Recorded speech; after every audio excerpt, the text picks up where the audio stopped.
তারেক রহমান, আপনি এখন বাংলাদেশের প্রধানমন্ত্রী। এই দেশ মায়ের দায়িত্ব এখন আপনার হাতে। আপনি জানেন কি, আজ ১.৫ বছর হয়ে গেল দেশের অগণিত নিরীহ মানুষ জেলে রয়েছেন কেবল একটি রাজনৈতিক পরিচয়ের জন্য। তাদের পরিবার তাদের অপেক্ষায় দিন গুনছে, বাচ্চারা কাঁদছে, মা আঁচল দিয়ে তাঁর কান্না ঢাকছেন। বঙ্গবন্ধুর আদর্শের রাজনীতি করা কোনোভাবেই অপরাধ হতে পারে না। এই আদর্শের মধ্য দিয়েই এই বাংলাদেশের জন্ম হয়েছে। আজ শাহরিয়ার কবিরের মতো মানুষ বৃদ্ধ বয়সে অসহায়, তাদের চিকিৎসা হচ্ছে না, কেউ কেউ করুণভাবে মারা যাচ্ছেন। এতদিন এগুলো ঘটেছে ইউনূসের ছত্রছায়ায়, আপনার দল ও জামায়াতিদের সমর্থনে। এখন থেকে এসব অপরাধের পুরো দায় আপনার দলকেই নিতে হবে। অসহায় মানুষগুলো আর একটা দিন বেশি যদি জেলে থাকে, তবে এর জবাব আপনাদেরই দিতে হবে, এর খেসারতও হয়তো একদিন আপনাদের দিতে হবে। তাই দেরি না করে তাদের মুক্তি দিন এবং সেই উদ্যোগ আজকেই এক্ষুনি নিন। বঙ্গবন্ধুর আদর্শের রাজনীতি করার জন্য লক্ষাধিক মানুষ আজ দেশ ছাড়া।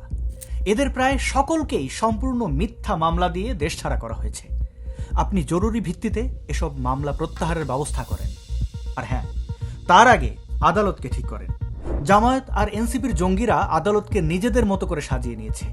এই অবস্থার পরিবর্তন না করতে পারলে আপনারাও ভুগবেন, অবশ্যই ভুগবেন। আওয়ামী লীগের উপর নিষেধাজ্ঞা এক্ষুনি তুলে নেন। কোন চুক্তিতে দেশের সর্ববৃহৎ একটি রাজনৈতিক দলের কার্যক্রম নিষিদ্ধ থাকবে? এটা কোন ধরনের গণতন্ত্র? লজ্জা করে না আপনারা তাদের বাদ দিয়ে নির্বাচন করে ফেললেন? পুলিশ হত্যার বিচার করুন। সঠিক তদন্ত না হলে পুলিশরা কিন্তু বিগড়ে যাবে, তখন নিয়ন্ত্রণ করতে পারবেন না। এই ১.৫ বছর সময়ে যারা মব করেছে, মানুষ মেরেছে, মাজার ভেঙেছে, বাউলদের, মহিলাদের, মুক্তিযোদ্ধাদের উপরে আক্রমণ করেছে, জঙ্গিদেরকে জেল থেকে বের করেছে, দেশকে তালেবানি দেশে পরিণত করতে চেয়েছে, তাদের সবার বিচার করুন। এরা বঙ্গবন্ধুর ভাস্কর্য ভেঙেছে, মুক্তিযোদ্ধাদের স্মৃতিচিহ্ন ভেঙেছে, ধানমন্ডির ৩২ ভেঙেছে। এগুলোতে কি আপনাদের এখনো সমর্থন আছে? যদি থাকে তবে সেটা পরিষ্কার করে আমাদেরকে জানান, আর যদি না থাকে তাহলে তদন্ত করে এই ভাঙচুরের সাথে জড়িত প্রত্যেকটা সন্ত্রাসীর বিচার করুন এবং বঙ্গবন্ধুর সেই ৩২ নম্বরের বাড়ি, মুক্তিযুদ্ধের স্মৃতিচিহ্ন পুনর্নির্মাণের উদ্যোগ নিন। মানুষ হয়তো আপনাদের ক্ষমা করে দিলেও দিতে পারে। বঙ্গবন্ধু হচ্ছেন এদেশের স্থপতি, তাকে অবিতর্কিত স্থানে প্রতিষ্ঠিত করতে হবে এবং এই সত্য আপনাদেরকে মেনে নিতে হবে। আপনারা নিশ্চয়ই অস্বীকার করবেন না, প্রাক্তন রাষ্ট্রপতি জিয়াউর রহমানও বঙ্গবন্ধুকে জাতির পিতা বলতে দ্বিধা করেননি। আপনারা কারা ভাই? নতুন করে ইতিহাস লিখতে চাইছেন, নাকি ইতিহাস রক্ষা করে অতীতের সব পাপ মোচন করবেন? তারেক রহমান, আপনারা প্রায়ই ভুলে যান যে বিএনপি দলটি এসেছে জিয়াউর রহমানের মুক্তিযুদ্ধে অবদানের পথ ধরে। মানুষ এজন্যই জামাতিদের প্রত্যাখ্যান করে আপনাদেরকে ভোট দেয়। রাজাকারদেরকে দল থেকে বের করে দিন। যারা মুক্তিযুদ্ধকে, বঙ্গবন্ধুকে খাটো করেছে তাদেরকে দল থেকে বের করেন, মন্ত্রিসভা থেকে বের করেন। দেশব্যাপী রাজাকাররা যেসব জায়গায় বিভিন্ন পদে তাদের লোক বসিয়েছে সেগুলোকে ঝাঁটিয়ে বিদায় করেন। এনসিপির ছেলেরা সারা দেশে চাঁদাবাজি চালিয়েছে, অনেক ক্ষেত্রে সেই চাঁদাবাজির দায় পড়েছে বিএনপির উপরে। তাদের অনেকে ধরাও পড়েছে, কিন্তু মব ইউনূসের আমলে কিন্তু বিচার হয়নি। এগুলোর তদন্ত করুন এবং বিচার করুন। আপনারা হয়তো মনে করবেন যে এই কথিত জুলাই যোদ্ধাদের কারণেই আজ আপনারা ক্ষমতায়, কিন্তু এদের যে অংশ এনসিপির নাম ধারণ করেছে, দেখুন এরা জামাতিদেরই অংশ।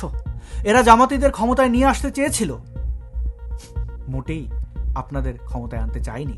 আর হ্যাঁ, যতদিন ক্ষমতায় আছেন ছাত্রদলের ছেলে মেয়েদেরকে স্পষ্ট করে বলে দিন যেন তারা লুঙ্গি ও পেটিকোট না পরে।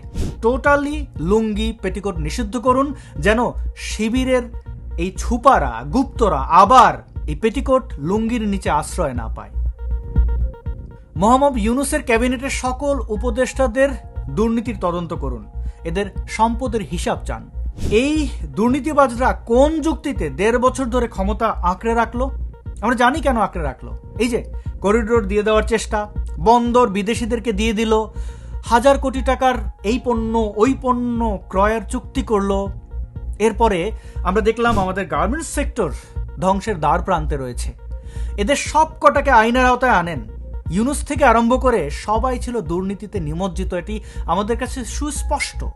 দেখুন না, ইউনূস নিজের স্বার্থে ট্যাক্স মওকুফ করার থেকে শুরু করে কত ধরনের লুটপাট যে করেছে তা তো আমরা জানি, আমাদের কাছে সবকিছু স্পষ্ট।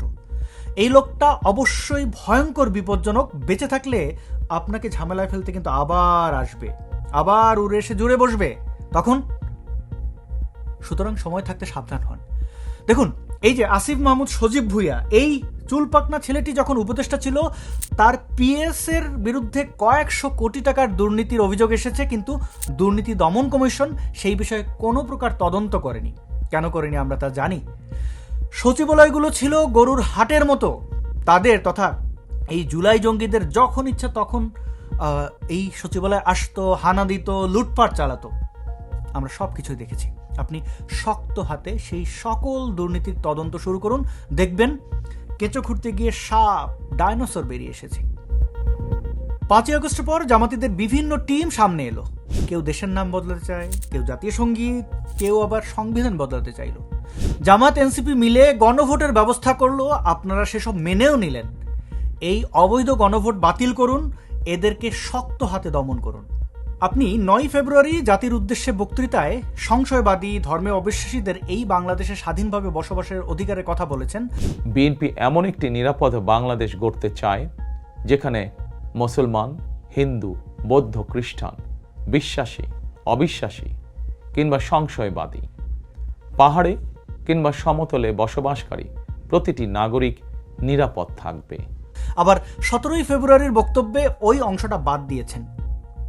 আমি দেশবাসীর উদ্দেশ্যে একটি বার্তা দিয়ে বলতে চাই, মুসলমান, হিন্দু, বৌদ্ধ, খ্রিস্টান তথা দল, মত, ধর্ম, বর্ণ নির্বিশেষে পাহাড়ে কিংবা সমতলে বসবাসকারী এই দেশ আমাদের সবার। প্রতিটি নাগরিকের জন্যই এই দেশকে আমরা একটি নিরাপদ ভূমিতে পরিণত করতে চাই। ভাই, আমরা কি আপনার কাছে কিছু চেয়েছি? আমরা স্বাভাবিক জীবনের অধিকার নিশ্চিত করব, তাতে আপনি কি চাইলেন বা কি চাইলেন না তাতে কিচ্ছুটি যায় আসে না। ধর্মের সমালোচনা ও নিন্দা করা স্বাভাবিক মানবাধিকার। আমরা কেউ দেশে থাকতে পারছি না, নির্বিচারে হত্যা করা হয়েছে একের পর এক ব্লগার, অ্যাক্টিভিস্টকে। এগুলোর বিচার করুন। আপনি একদিকে আমাদের অধিকারের কথা বলছেন, আবার সংবিধানে নাকি আল্লাহর উপর আস্থাকে নিয়ে আসছেন।